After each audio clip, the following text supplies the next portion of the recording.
Yeah. Right. Yeah. But take business out of it, paying all that on a spiritual and mental health level. How choosy are you about the gigs that you say yes to? I'm getting way more choosy now because of what I've dealt with in the past with those specific people or people who remind me of those people. And it's not to say that everybody doesn't deserve a chance, but it's saying that like if I know that going into a gig that I'm gonna be frustrated all night because either A, you don't know your music, or you sound terrible, or business side, like that's off. Yeah. Then it's like on the spiritual side, then my spirit is bothered because you're not operating in excellence.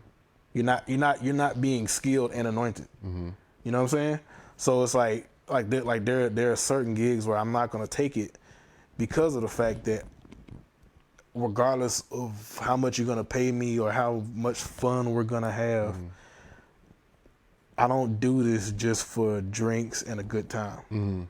Like I got bills. Yeah.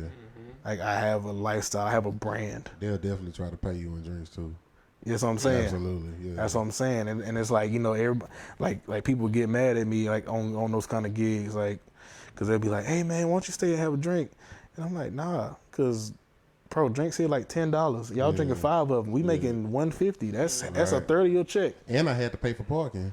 Exactly. Yeah. So it's like, bro, like when people I know I just talked about the Lord, but this is, I'm not. Talk about it. You good. I've never gotten drunk, so I'm not accused of this. But when people realize that a bottle of liquor costs $15 to $20, a bottle. Yeah.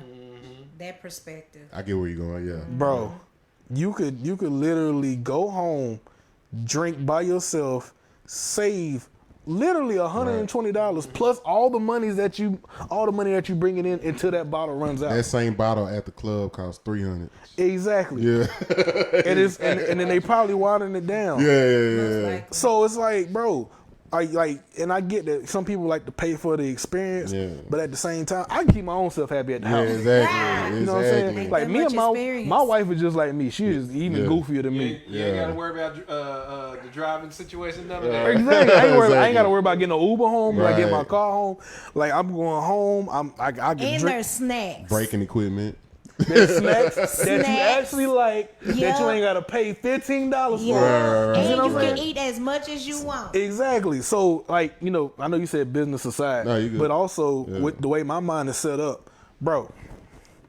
If I'm playing a gig that's paying $200, but you want me to show up, pay $10 for parking, and you want me to stay there and drink with you, and I gotta buy food there, that's half my check right there. Yeah. But if I go do this gig, if I maybe have to pay for parking, and never mind, you got their go own home.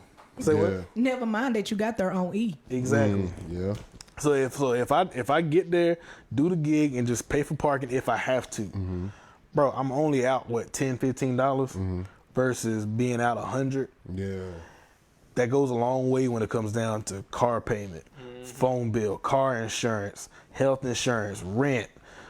Groceries, gas, like that's disrespectful by itself. So you see what I'm saying? It's like a lot of us have to change our mindset on being like, yeah, man, I'm gonna go out, I'm gonna do this little gig, and I'm just doing it for the drinks and the fun. It's like, bro, Anthony say what life y'all living? Right. Real life. Real life. Come on, D'Anthony.